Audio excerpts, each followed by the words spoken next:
आता कर्करोगावर उपचार होणार अत्याधुनिक आणि परवडणाऱ्या दरात. कोल्हापुरात सुरू झालंय क्युरा लाईफ कॅन्सर सेंटर. नामांकित medical oncologist doctor Akshay Shivchand यांच्या मार्गदर्शनाखाली chemotherapy, targeted therapy, immunotherapy, hormonal therapy आणि सर्व प्रकारच्या कर्करोगावर खात्रीशीर उपचार. Cura life cancer centre, Rajarampuri 8वी गल्ली, कोल्हापूर. संपर्क 90 286 10 470.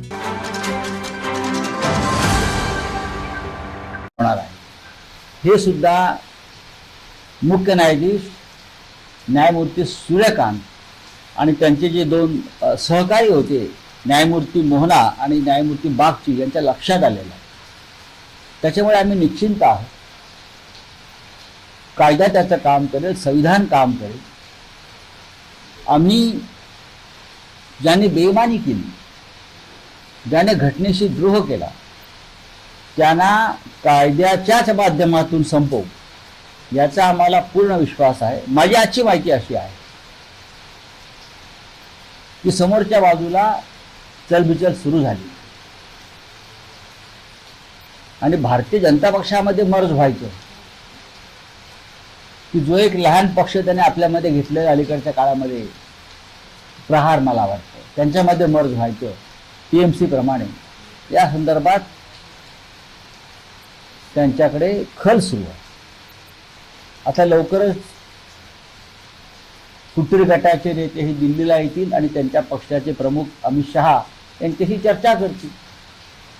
पण जर संविधान मान्य केलं आणि निवडणूक आयोगाने दिलेला चुकीचा निर्णय, दबावाखाली दिलेला निर्णय सर्वोच्च न्यायालयाने फेटाळून लावला, तर महाराष्ट्राच्या जनतेचा आणि या देशातील लोकशाहीचा मोठा विजय असेल. सर, काल बोलताना कपिल सिब्बल यांच्याकडनं हाही मुद्दा उपस्थित केला गेला की ज्या पद्धतीनं पक्ष फोडला हा प्री प्लॅन वाटतो. ज्या पद्धतीने ती सुरतला गेले, तिथं एकाच हॉटेलमध्ये राहिले, नंतर गुवाहाटीची ठिकाणी भाजपनं केलेली त्यांना पुरवलेली रसद, हा मुद्दा सिब्बल यांची वारंवार फुटीर गटाचे नेते शिंदे हे वारंवार सांगत होते आमच्या मागे महाशक्ती आहे. याचा त्याने उल्लेख केला, आमच्या मागे महाशक्ती आहे, त्याच्यामुळे आमचं कोणी वाकडं करू शकणार नाही. हे सुद्धा न्यायालयाच्या रेकॉर्डवरती आलेलं आहे. एकाच वेळेला सगळे सुरतला जाणं, सुरतवरून गुवाहाटीला जाणं, तिथून गोव्याला येणं हा योगायोग नाही. हे सुद्धा सन्माननीय कपिल सिब्बल यांनी न्यायालयाच्या निदर्शनास आणून दिलेलं आहे.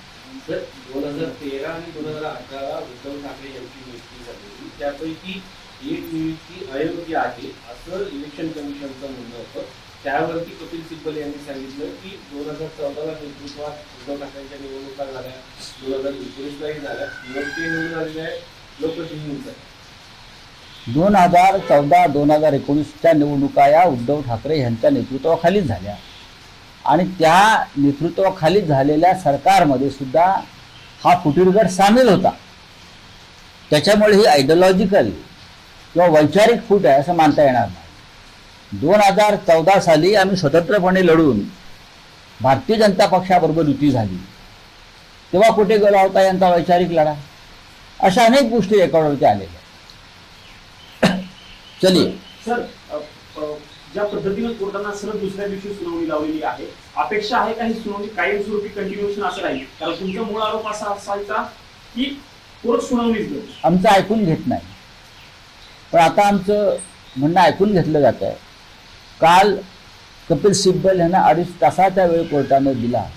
कोर्ट उठेपर्यंत 4:30 वाजेपर्यंत कोर्टानं 2:30 वाजल्यापासून पुढला सगळा काळ हा आमचं म्हणणं ऐकून घेतलं.